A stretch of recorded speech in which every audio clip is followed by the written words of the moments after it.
Hello hello hello hello hello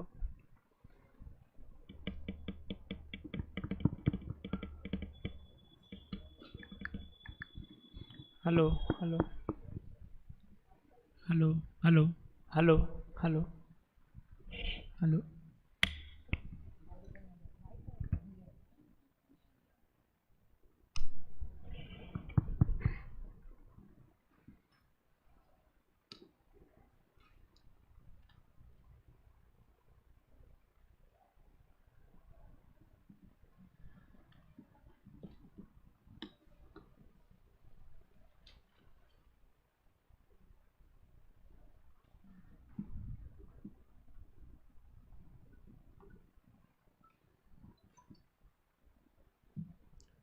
चलो करें प्रारंभ। करो आप लोग एक बार मंगलाचरण कर लेते हैं, फिर एक बार पाठ कर लो, है ना, दूसरे परिच्छेद का। प्रमाणादर्थ संसिद्धे तदा भासा द्विपर्ययः इति वक्ष्येतयो लक्ष्म सिद्धमल्पं लगीयसः।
ठीक है, चलो क्या चर्चा चल रही थी हमारी, बोलो भैया, ख्याल में है कि अभी 10-15 मिनट में ही भूल तो नहीं गए? चलो, क्या दिया है प्रत्यक्ष का लक्षण, बोलो। विशदम प्रत्यक्षम, ठीक है। विशदता किसे कहते हैं? हाँ, माइक देते जाओ, है ना। किसे कहते हैं विशदता? स्पष्ट और निर्मल ज्ञान को। हाँ, स्पष्ट और निर्मल ज्ञान को कहते हैं, लेकिन उसको अगले सूत्र में बताया ना, किम वैसेद्यम, क्या दिया उत्तर, सूत्र क्या है? प्रतीत अंतरा अव्यवधानेन वा विशेषवत्या प्रतिभासनम वैषध्यम। अच्छे से बोलो, बोलो जना एक बार, शुद्ध। प्रतीत्यंतरा व्यवधानेन विशेषवत्तया वा प्रतिभासनम वैषध्यम। प्रतीत्यंतरा व्यवधानेन विशेषवत्तया वा प्रतिभासनम वैषध्यम, ठीक है। चलो, आ गया था, सबको समझ में आ गया था कि कैसे प्रतिभासन को विशदता कहा है। पहली कंडीशन क्या है? प्रतीत्यंतरा व्यवधानेन प्रतिभासनम, ठीक है। और दूसरी कंडीशन विशेषवत्तया प्रतिभासनम, ठीक है, उसको विशदता कहा है। चलो, उसके बाद फिर क्या चर्चा चली कि भैया प्रत्यक्ष का स्वरूप तो आपने बता दिया, प्रत्यक्ष का लक्षण तो आपने बता दिया, लेकिन प्रत्यक्ष के भेद कि भैया किस किस को प्रत्यक्ष की श्रेणी में आपने डाला है, तो 2 भेद किए। कौन कौन से? साम्यवहारिक प्रत्यक्ष और पारमार्थिक प्रत्यक्ष, जिसमें से हमने किसकी चर्चा प्रारंभ की थी? साम्यवहारिक प्रत्यक्ष की चर्चा प्रारंभ की थी, ठीक है। बोलो भाई, खड़े हो। साम्यवहारिक प्रत्यक्ष किसको कहा?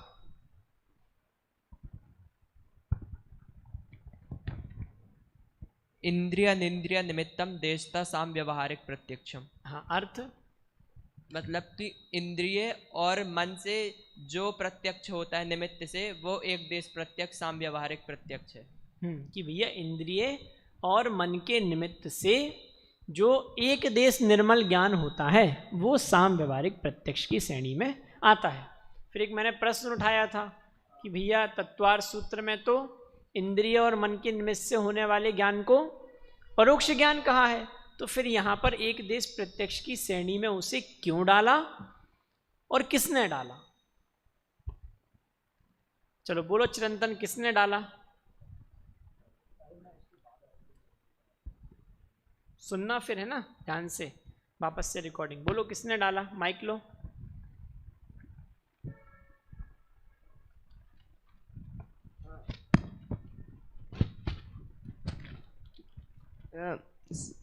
साम व्यवहारिक प्रत्यक्ष को इंद्रिय और मन के निमित्त से होने वाला ज्ञान इसलिए कहा जो क्योंकि जो यह किसने डाला, किसने कहा? आचार्य अकलंग देव ने कहा था। और चूंकि यह जो ग्रंथ है वो आचार्य अकलंग देव के आचार्य अकलंग देव ने जो प्रमाण का आधार बताया है उसके आधार पर लिखा गया है। हाँ, कि भैया आचार्य अकलंग देव ने जो प्रमाण का स्वरूप कहा, प्रमाण का लक्षण दिया, प्रमाण के भेद प्रभेद कहे, प्रमाण के भेद प्रभेदों का जो स्वरूप कहा है, उसके आधार से ये ग्रंथ लिखा है माणिकनंदी आचार्य ने। ठीक है, तो इसलिए उनके आधार से इन्होंने ये बात रखी है। क्यों रखी आचार्य अकलंग देव ने इसको साम्यवहारिक प्रत्यक्ष के रूप में क्यों डाला? हाँ, किसका नंबर नहीं आया आज भाई, एक बार भी उत्तर देने में? हाँ बोलो भाई, माइक दो उसको। क्योंकि जो चार अनुयोगों के विषय हैं वह तो परोक्ष ज्ञान में आ जाएंगे, इसलिए इन्होंने इसे प्रत्यक्ष ज्ञान में डाला। जिसे साम व्यवहारिक प्रत्यक्ष कहा कि यह प्रत्यक्ष नहीं है लेकिन व्यवहार से प्रत्यक्ष के समान है। और अच्छे से बताओ, है ना? सुनना भाई ध्यान से, वापस से पूछेंगे। चलो बोलो आगे। लोक व्यवहार में जो न्याय को चलाने के लिए उन्होंने प्रत्यक्ष को इंद्रिय और मन के निमित्त से बताया, क्योंकि जैसे कि आपने न्यायालय का उदाहरण दिया था, तो अगर हम उसको परोक्ष की श्रेणी में डाल देंगे तो फिर वो प्रत्यक्ष मानेंगे नहीं, जबकि न्यायालय प्रत्यक्ष को मानता है, इसलिए लोक व्यवहार में इसको प्रत्यक्ष बताया। हाँ, मतलब वो अलग अलग बिंदु बनाना है ना, कि लोक व्यवहार चलाने की दृष्टि से और न्याय जगत में हम अपनी बात को रख सकें, न्याय जगत में हम खड़े रह सकें। ठीक है, इसलिए। और तीसरा कारण, हाँ, कि भैया चरणानुयोग का पालन किया जा सके, इसलिए इन सब कारणों से उस साम व्यवहारिक प्रत्यक्ष की, जिसको पहले की जो परंपरा चली आ रही थी तत्वार सूत्र इत्यादि ग्रंथों में जिसको परोक्ष की श्रेणी में डाला था, उसको भी आचार्य अकलंक देव ने साम व्यवहारिक प्रत्यक्ष कह के प्रत्यक्ष की श्रेणी में डाला है। ठीक है, बात क्लियर हुई, समझ में आई? बोलो भाई।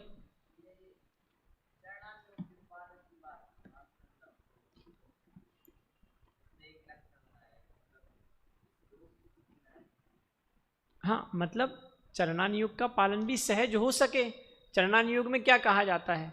चरणानुयोग में जो परोक्ष हिंसा हो रही है उसको तो आप नहीं रोक पा रहे हो, लेकिन प्रत्यक्ष में आपको सावधानी रखने की बात कही जाती है ना, तो अब आप उसको भी परोक्ष की श्रेणी में डाल दोगे तो चरणानुयोग का पालन कैसे हो पाएगा, है ना? तो वो तो ठीक है, आगे अपन जब विस्तार करते जाते हैं तो और भी कारण मिलते जाते हैं। मूल कारण आपका लोक व्यवहार व्यवस्थित चल सके और न्याय जगत में आप खड़े रह सकें, न्याय जगत में आप अपने मत की बात रख सकें, न्याय जगत में आप प्रत्यक्ष को प्रमाण के रूप में रख सकें। ठीक है, इन सब कारणों से। चलो, अब ये बात हुई, हमने अपना लक्षण बोला, बताया, क्या बताया? इंद्रिया निंद्रिया निमित्तम देशतः साम व्यवहारिकम। जब हमने अपना लक्षण बांध दिया तो फिर कौन से मत वाले खड़े हुए? नैयायिक खड़े हुए। ठीक है, उनने क्या कहा? बोलो, सबसे पीछे येलो लो, माइक लो, बोलो माइक में बोलो। ऐसे नार्थ लोककुमार नहीं, तो उनने क्या प्रश्न खड़ा किया, किस मत को रखा जिसके खंडन में हमने वो सूत्र दिया जो आप बोल रहे हो? बोलो भाई। हाँ आप बोलो, आप माइक ले लो। हाँ बोलो। ज्ञान होने में प्रकाश और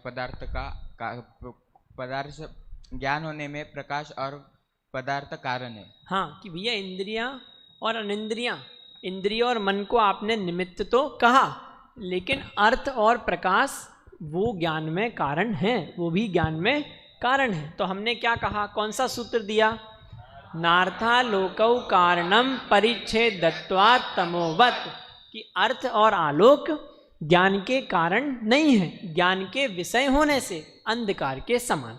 ठीक है, सारी अपनी चर्चा हुई थी यहाँ तक। हमने इसमें इस सूत्र में भी धर्म, धर्मी, हेतु, प्रतिज्ञा, हेतु, उदाहरण, उपनय, निगमन, इन सब की सिद्धि की थी। तो अपनी लगभग सारी चर्चा यहाँ तक की अभी तक व्यवस्थित रूप से हो गई है। अब ये जो हमने अभी बात कही, इसी बात के समर्थन के लिए एक और बहुत अच्छी सूक्ति दे रहे हैं। ठीक है, देखो क्या कह रहे हैं। एक बात आपको एक तर्क समझ में आ गया? हाँ भाभी, माइक में भाभी। पदार्थ और प्रकाश जो हैं वो ज्ञान के विषय हैं, ज्ञान के कारण नहीं है। तो इंद्रिय भी तो ज्ञान का विषय बन रही है, तो वो लेकिन ज्ञान का कारण भी है। हाँ देखो, बात ये है भाभी कि हमने वहाँ पर इंद्रिय और मन को निमित्त कहा है, हमने उनको कारण के रूप में नहीं कहा, पहली बात। और दूसरी बात ये है कि इंद्रियां जो है ना, वे इंद्रियां जो कार्य कर रही है, वे इंद्रियां स्वयं को नहीं जान पा रही। आपकी आँख स्वयं आपकी आँख को जान पा रही है क्या? अभी आगे बहुत अच्छा सूत्र आएगा, आपने जो प्रश्न खड़ा किया है ना, उसका उत्तर उसमें भी मिलेगा। लेकिन अभी इसका एक तो सीधा सीधा हिसाब ये है कि हमने वहाँ उनको निमित्त के रूप में कहा है। हम इंद्रिय और मन को कारण नहीं कह रहे, और हम इंद्रिय और मन को कारण कह भी नहीं सकते, क्योंकि हम अगर उनको सर्वतः कारण के रूप में रख देंगे तो इंद्रिय और मन के नहीं होने पर भी ज्ञान होता है। लेकिन सुनो, अब आप प्रश्न अच्छा है, पूरी हिसाब समझना क्या बात है। बात यह है कि एक तो साम व्यवहारिक प्रत्यक्ष की बात चल रही है, तो साम व्यवहारिक प्रत्यक्ष की बात चल रही है, इसलिए हमने इंद्रिय और मन को रखा, वरना तो हम इंद्रिय और मन को रखते ही नहीं।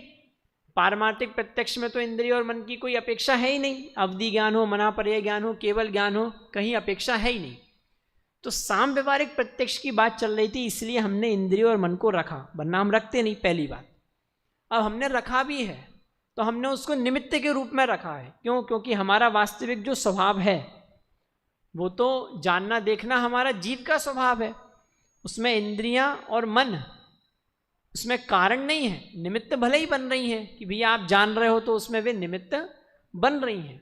ठीक है, तो इसलिए हमने इंद्रिय और मन को रखा था।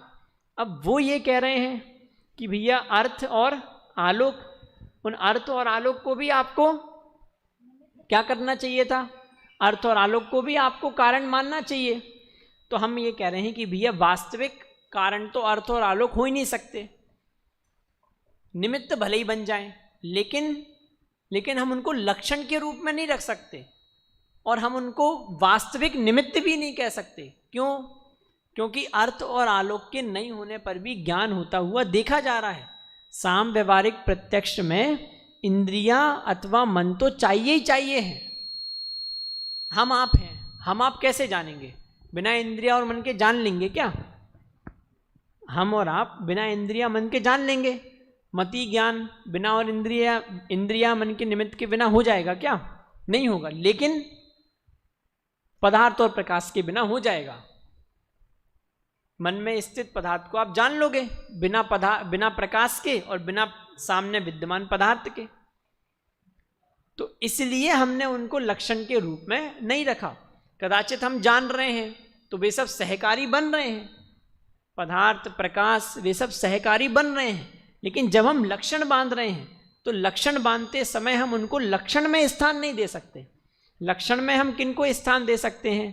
लक्षण में हम इंद्रिय और मन को तो स्थान दे सकते हैं। क्यों? क्योंकि साम व्यवहारिक प्रत्यक्ष की बात चल रही है और वहाँ पर इंद्रिय और मन चाहिए, लेकिन वहाँ पर पदार्थ और प्रकाश की कोई भी आवश्यकता कंपलसरी नहीं है।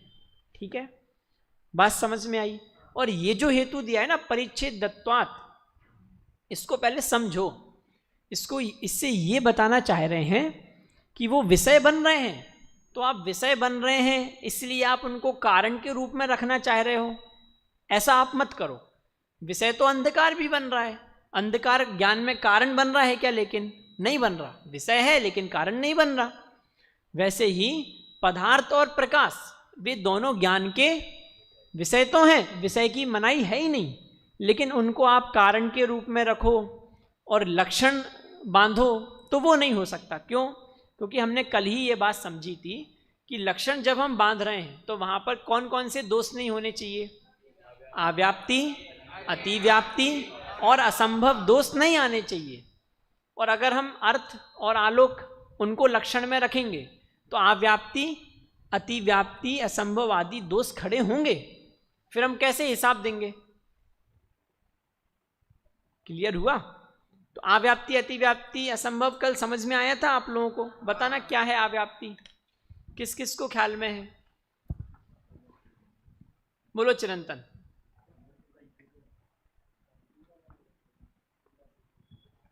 बोलो भाई, नाम क्या है आपका? हाँ आपका ही। हाँ उत्कर्ष बोलो।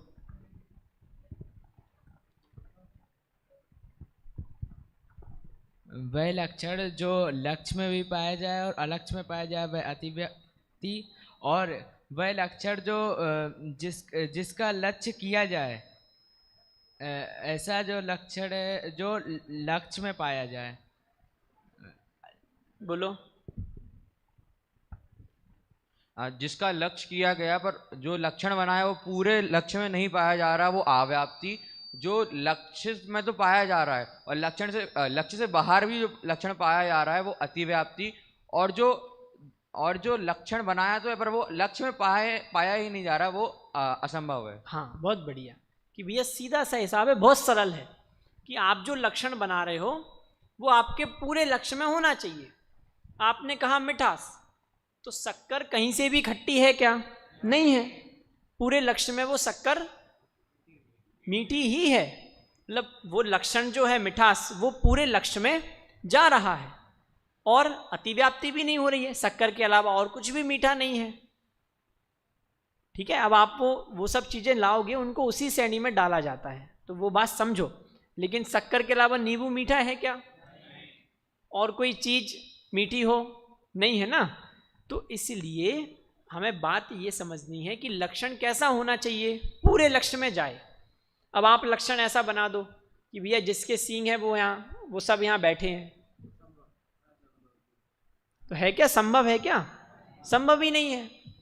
आप लक्षण बना दो जीव का कि जिसमें स्पर्श रस गंध वर्ण पाया जाए, जिसमें जानने की शक्ति ना हो, वो जीव है। अब ये असंभव है। क्यों? क्योंकि जीव में उसका पाया जाना संभव है ही नहीं। जीव का लक्षण बना दो आप जड़, तो बन जाएगा क्या? क्यों? क्योंकि वो जीव में पाया ही नहीं जा सकता। तो लक्षण ऐसा होना चाहिए कि ना तो उसमें आव्याप्ति आए ना अतिव्याप्ति। अतिव्याप्ति मतलब लक्ष्य में तो पाई जाए, लक्ष्य के साथ साथ अलक्ष्य में भी पाया जाए, ऐसा नहीं होना चाहिए। इसलिए पता है, जब आपसे जीव का लक्षण पूछा जाए तो वहां आपको अस्तित्व नहीं बोलना है, वहां आपको ज्ञान दर्शन बोलना है। क्यों? अस्तित्व बोलोगे तो कि भैया वो तो पुद्गल में भी पाया जा रहा है, फिर कैसे आप जीव को अलग करोगे? लक्षण मतलब जो अलग कर दे। व्यतिकीर्ण वस्तु व्यावृत्ति हेतु लक्षणम परस्पर व्यति करे सती ये नन्यत्वम लक्ष्यते तन लक्षणम, कि जो मिली हुई वस्तुओं में से एक वस्तु को अलग कर दे वो लक्षण है। अब आपने कह दिया कि भैया जो अस्तित्ववान है वो जीव है, तो भले आदमी अस्तित्ववान तो पुद्गल धर्म अधर्म आकाश काल सब है। अब आपने जीव को अलग कहाँ किया कि नहीं अस्तित्व जीव में पाया जाता है, सभी जीवों में पाया जाता है, जीव की हर अवस्था में पाया जाता है, कि वो हम मान रहे, लेकिन जीव के साथ साथ अजीब में भी तो पाया जा रहा है, पुद्गल में भी तो पाया जा रहा है। तो इसलिए लक्षण हमेशा ऐसा होना चाहिए कि जिसमें आव्याप्ति, अतिव्याप्ति और असंभव दोष ना आए। जिसको हम लक्षण बनाएं तो फिर संशय विपर्य अनद्य वसाए खड़े ना हो, उसको हमें लक्षण बनाना चाहिए। ठीक है, तो यहां हम लक्षण बना रहे हैं किसका? साम व्यवहारिक प्रत्यक्ष का। तो वहां पर साम व्यवहारिक प्रत्यक्ष का लक्षण बना रहे हैं, तो यहाँ क्या ध्यान रखना पड़ेगा कि आव्याप्ति, अतिव्याप्ति और असंभव दोष ना आए। अब आप खड़े हो गए कि भैया पदार्थ और प्रकाश वो भी कारण है, उनको भी रखो लक्षण में, तो कैसे रख दें? पदार्थ और प्रकाश को लक्षण में रखेंगे तो दोष आएगा, अव्याप्ति दोष आएगा, अतिव्याप्ति दोष आएगा। पदार्थ के होने पर भी ज्ञान नहीं होगा, पदार्थ के नहीं होते हुए भी ज्ञान हो जाएगा। ठीक है, तो इसलिए हमने उसको लक्षण के रूप में नहीं रखा। और अब हमने उसके लिए हेतु भी दिए। सबसे पहले कह दिया नार्था लोकौ कारणम परिच्छेद दत्वाद तमोवत। अब अगला जो सूत्र है ना, वो भी इसी बात की सिद्धि के लिए है। तो आपको ये बात ख्याल होनी चाहिए कि किसके लिए, किसके ऊपर प्रश्न चिन्ह खड़ा किया गया और उसका उत्तर किन सूत्रों के माध्यम से दिया गया। ठीक है, चलो क्या है अगला सूत्र? सूत्र क्या है? तदन्वय व्यतिरेकानुविधाना भावाच्य के स्वंडुक ज्ञान वन नक्तंचर ज्ञान वच्च। ठीक है, मैं एक बार बोल रहा हूं, आप दोहराना। तदन्वय व्यतिरेकानुविधाना भावाच्य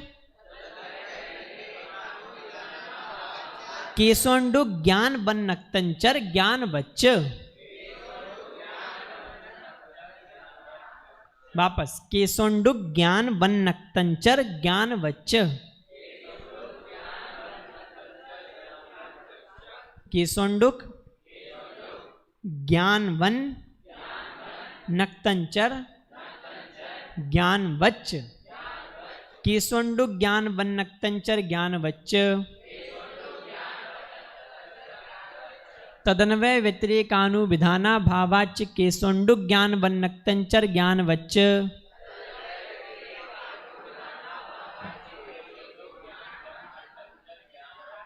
तदन्वय व्यतिरेकानुविधाना भावाच्य केसोंडुक ज्ञान वन नक्तंचर ज्ञान वच्च।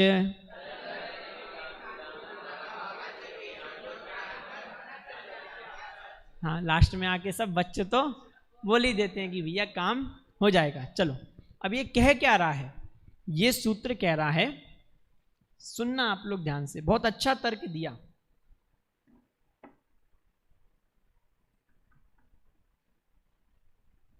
देखो, ये सूत्र कह रहा है कि भैया अन्वय व्यतिरेक का अभाव है।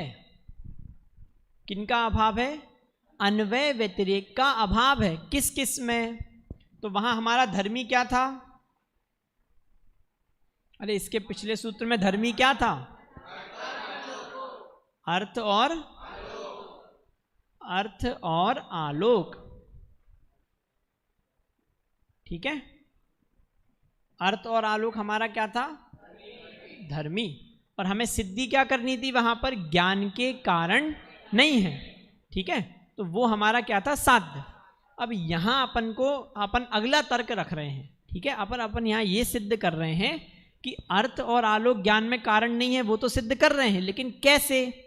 कि अर्थ और आलोक की ज्ञान के साथ, अर्थ और आलोक का ज्ञान के साथ अन्वय व्यतिरेक पना नहीं है। क्या नहीं है? अन्वय व्यतिरेक पना नहीं है। अब अन्वय व्यतिरेक मतलब आप लोगों को समझ में आता है? नहीं आता है। देखो, अन्वय मतलब होता है इसके होने पर इसका होना, और व्यतिरेक मतलब इसके नहीं होने पर इसका भी नहीं होना। जैसे धुआं के होने पर अग्नि का होना, और अग्नि के नहीं होने पर धुआं का भी नहीं होना। तो पदार्थ और प्रकाश, इनका ज्ञान के साथ अन्वय व्यतिरेक है क्या? नहीं है। क्यों? अर्थ और आलोक नहीं है, फिर भी ज्ञान हो जाता है, और अर्थ और आलोक हैं, फिर भी ज्ञान नहीं होता। तो इनमें अन्वय व्यतिरेक पना बैठ रहा है क्या? नहीं बैठ रहा। कि भैया ज्ञान और आत्मा में अन्वय व्यतिरेक पना है। जहां जहां आत्मा होगा वहां वहां ज्ञान भी होगा, जहां जहां ज्ञान नहीं होगा वहां वहां आत्मा भी नहीं होगा। तो उनमें अन्वय व्यतिरेक पना बैठ रहा है। जल का शीतलता के साथ अन्वय व्यतिरेक पना बैठ रहा है ना? तो अन्वय व्यतिरेक मतलब तो आपको समझ में आ गया। और स्थूल उदाहरण दे देता हूँ। बहुत बार ऐसा होता है ना कि भैया किसी में घनिष्ठ मित्रता हो, तो एक को देख के दूसरा कि भाई ये है तो ये भी वहाँ होगा ही होगा, ऐसा होता है ना। उदाहरण है, उसमें आप दोष लगाओगे कि भैया कभी नहीं होता, ये न वो, उदाहरण को उदाहरण जैसा समझो। तो ऐसा होता है ना कि अपन क्या कह देते हैं कि भैया ये है तो वो भी है, रामू है तो श्यामू होगा ही होगा। अच्छा यहाँ श्यामू नहीं है क्या, तो इसका मतलब यहाँ पर रामू भी नहीं होगा, ऐसा बनाते हैं ना। तो इसको कहते हैं अन्वय व्यतिरेक संबंध, कि इसके होने पर इसका होना और इसके नहीं होने पर उसका भी नहीं होना। ठीक है, तो इन दोनों में अन्वय व्यतिरेक पना है क्या? अर्थ और आलोक का ज्ञान के साथ अन्वय व्यतिरेक पना है क्या? कि नहीं है भैया। क्यों नहीं है? कि नक्तंचर जो हैं, निशाचर जो हैं, बिल्ली है, उल्लू है, प्रकाश नहीं है, फिर भी ज्ञान हो रहा है। तो अन्वय व्यतिरेक पना कैसे रहा? ये नहीं है, आलोक नहीं है, फिर भी ज्ञान हो रहा है। निशाचर समझ गए ना कि भैया ऐसे बहुत से जानवर हैं, इनको रात्रि में दिख रहा है, सब दिख रहा है, अच्छे से दिख रहा है, तो वो उनको ज्ञान तो हो रहा है, आलोक नहीं है। तो अन्वय व्यतिरेक पना है कि नहीं? कि नहीं है। क्यों? क्योंकि आलोक नहीं होने पर भी जानना हो रहा है। और बहुत बार ऐसा होता है कि पदार्थ नहीं है फिर भी ज्ञान हो जाता है। बहुत बार ऐसा होता है ना, हवा चली तेज तो आपके उड़ते हुए बालों में आपको ही मच्छर का आभास हो जाता है। बैठे हो, हवा आई तो बाल उड़ के यहाँ आया तो आपको क्या लगता है? मच्छर आ रहा, भगाने लग जाते हो। या फिर आप दूर खड़े थे, हवा आई, आपके बाल उड़ रहे हैं, तो ज्ञान क्या होता है कि वहाँ पर इसके बाल के ऊपर मच्छर है। या फिर एक और उदाहरण देते हैं कि भैया आप दूर हेडलाइट के नीचे खड़े हो और हेडलाइट से रोशनी आ रही है, तो उस रोशनी के कारण से ऐसा आभास होता है, किसी के घुंघराले बाल हो ना, तो ऐसा आभास होता है कि उसके बालों के ऊपर मच्छर मंडरा रहे हैं। तो उदाहरण समझ में आ गया ना आपको? कि हवा चल रही है तो बाल के ऊपर मच्छर नहीं है, फिर भी मच्छरों का ज्ञान हो जाता है। तो पदार्थ तो नहीं है, फिर भी ज्ञान हो रहा है कि नहीं? तो ये मूल सूत्र के उदाहरण है। बाकी आपको कितने उदाहरण दिए थे कि यहाँ आप बैठे हो और यहाँ पर बहुत सारे पदार्थ विद्यमान नहीं हैं, फिर भी आपको याद आ रही है। अभी यहाँ बैठे हो, आलस आ रहा है, तो बैठे बैठे कमरे की याद, कमरे के बेड की याद आ रही है। तो पदार्थ तो अभी जस्ट यहाँ विद्यमान है क्या? नहीं है, वॉलीबॉल की याद आ रही है। ठीक है, तो इसका मतलब पदार्थ और प्रकाश का किसके साथ? ज्ञान के साथ अन्वय व्यतिरेक संबंध नहीं है। और अन्वय व्यतिरेक का अभाव होने से आलोक और अर्थ ज्ञान में कारण भी नहीं है। क्लियर हुआ? समझ में आई बात? अब देखो सूत्र देखो आप लोग। तत्, तत् मतलब वह। अब वह कौन? रामू या श्यामू? कि भैया पदार्थ और प्रकाश। तत् पदार्थ और प्रकाश का अन्वय व्यतिरेक अनुविधान अभावात, अन्वय व्यतिरेक का अनुविधान का अभाव है, मतलब अन्वय व्यतिरेक नियम का अभाव है। ठीक है, अनुविधान मतलब नियम, कि उसके अनुसार कार्य होने का अभाव है। अनुविधान अभाव के ऊपर आप लिख लो, उसके अनुसार कार्य होने का अभाव है, नियम का अभाव है। भाई लिखो, उसके द्वारा कार्य होने का अभाव है, नियम का अभाव है। तो तत् मतलब पदार्थ और प्रकाश। ठीक है, तत् मतलब पदार्थ और प्रकाश का अन्वय व्यतिरेक अनुविधान अभावात, अन्वय व्यतिरेक के अनुसार कार्य होने का अभावात अर्थात अभाव होने से। तो हेतु क्या बन गया इस सूत्र में? हेतु क्या बनेगा? अन्वय व्यतिरेक अनुविधान अभावात। हेतु क्या बनेगा? बोलो, अन्वय व्यतिरेक अनुविधान अभावात। ठीक है, उदाहरण केशोंडुक ज्ञानवत। पहला उदाहरण क्या दिया? केशोंडुक ज्ञानवत। केशोंडुक ज्ञानवत मतलब समझ में आया? केश मतलब बाल और उंडुक मतलब होता है मच्छर। तो केश में मच्छर के ज्ञान के समान। और अगला नक्तंचर ज्ञानवच्च। क्या कह रहे हैं? नक्तंचर ज्ञानवच्च। तो वो जो चा है ना, ज्ञानवच्च, तो वो एक चा तो और के लिए है, लेकिन वच तो वच नहीं, वो वत है, वो ता का चा हुआ है तो ज्ञानवत, तो क्या कह रहे हैं, नक्तंचर ज्ञानवत। नक्तंचर मतलब समझ में आया, निशाचर। नक्तंचर मतलब निशाचर, कि जो रात्रि में भी विचरण करते हैं, तो ऐसे नक्तंचर के ज्ञान के समान। क्लियर हुआ? अब देखो, तो भैया इसमें ये सब तो आया ही नहीं कि अर्थ और आलोक ज्ञान के कारण नहीं है, ये सूत्र में कहाँ है?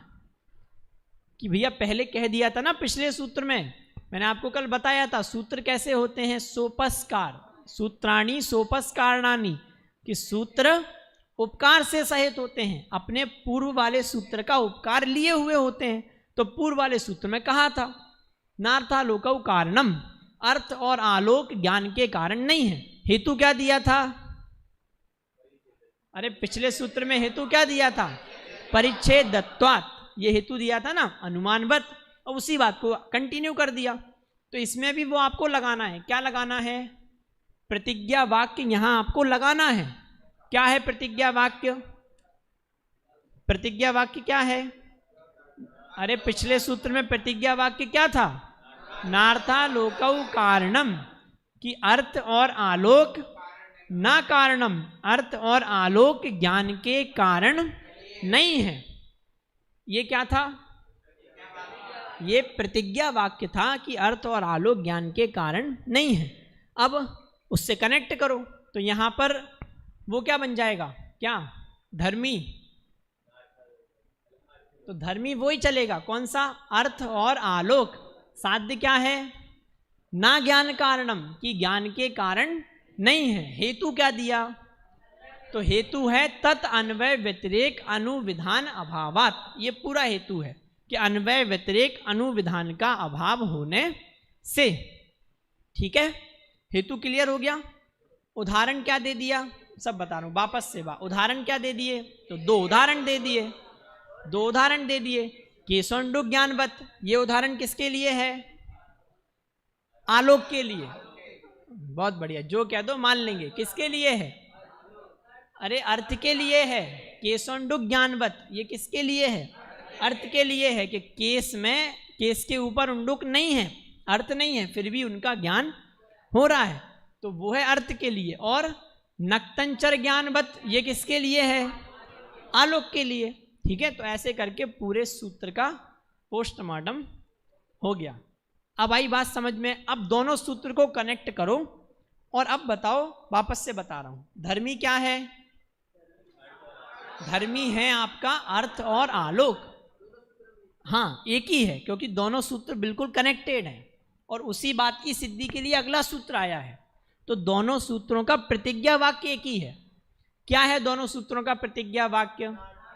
नार्थालोकौ कारणम। तो दोनों सूत्र का प्रतिज्ञा वाक्य यही है कि अर्थ और आलोक ज्ञान के कारण नहीं है। ठीक है, बस उसमें हेतु क्या दे दिया था? उसमें हेतु दे दिया था परिच्छेदत्वात्, और उदाहरण दे दिया था तमोवत। और इसमें हेतु क्या दे दिया? तदन्वय व्यतिरेक अनुविधान अभावात। और हेतु क्या दे दिए? उदाहरण क्या दे दिए? दो, केशोंडुक ज्ञानवत और नक्तंचर ज्ञानवत। अब तो समझ में आ गया? किस किस को आ गया? सबको आ गया? चलो बहुत बढ़िया। अब दोनों सूत्र एक साथ पढ़ो। नार्थ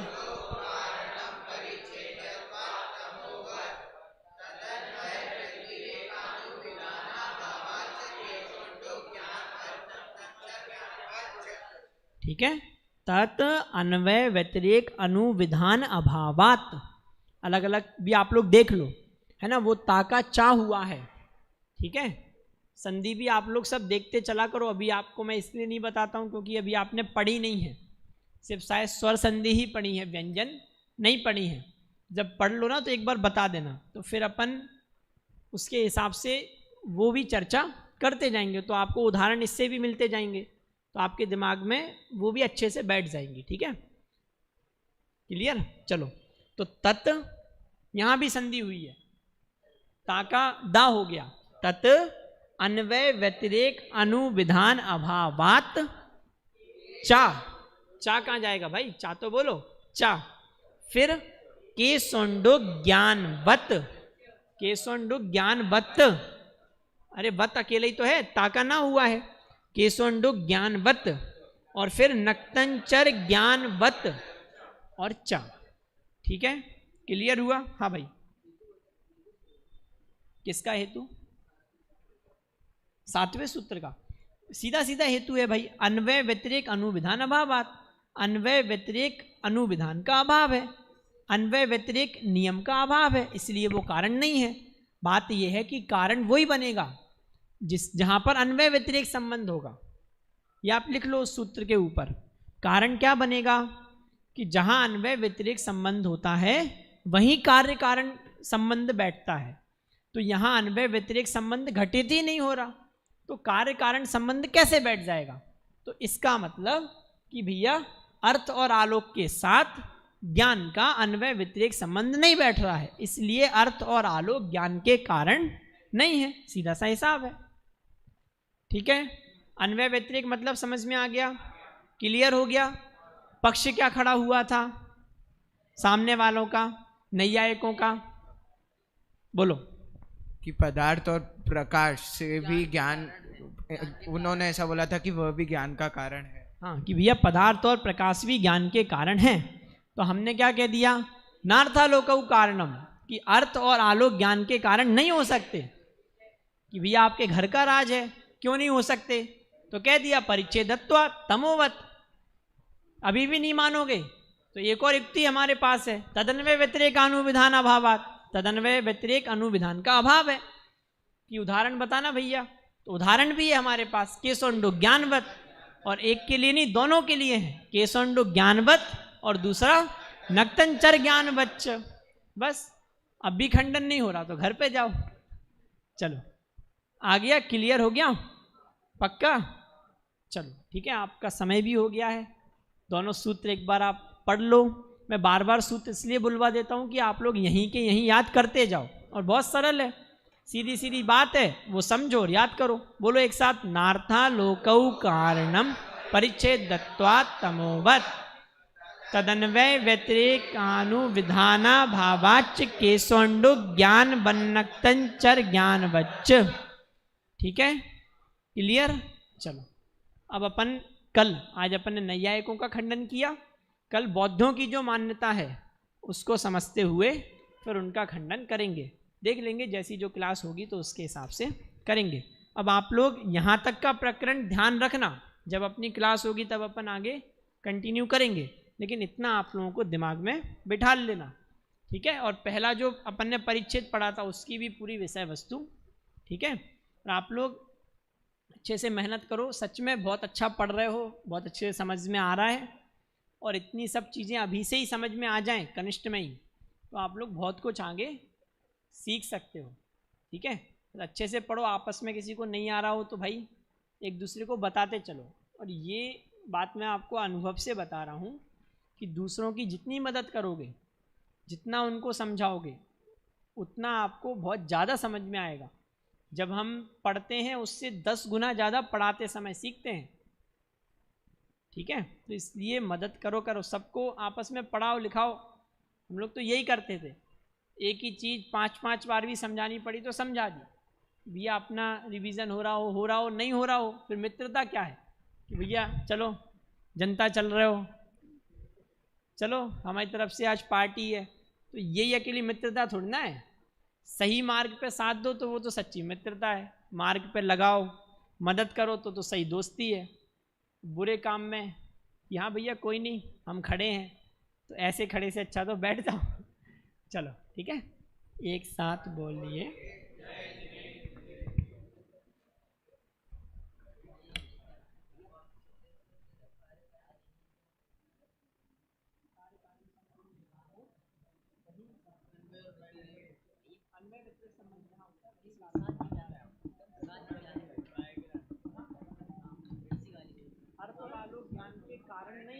ज्ञान के कारण नहीं, ये साथ वो बनता है भाई। डॉक्टर क्या नाम रहेगा? एक बार लेवा लो साधन है भाई, जहाँ अन्वय व्यतिरेक संबंध होता है वहीं कार्य कारण संबंध होता है। हेलो यहाँ अन्वय व्यतिरेक संबंध है ही नहीं, अर्थ और आलोक नहीं है फिर भी जानना हो रहा है, अर्थ आलोक है फिर भी जानना नहीं हो रहा, तो अन्वय व्यतिरिक्तपना कहाँ हुआ? तो अन्वय व्यतिरिक्तपना नहीं है तो कार्य कारण संबंध भी नहीं है। इसलिए आप जो कारण कह रहे हो ना कि पदार्थ और प्रकाश भी कारण है, वो कारण नहीं हो सकता।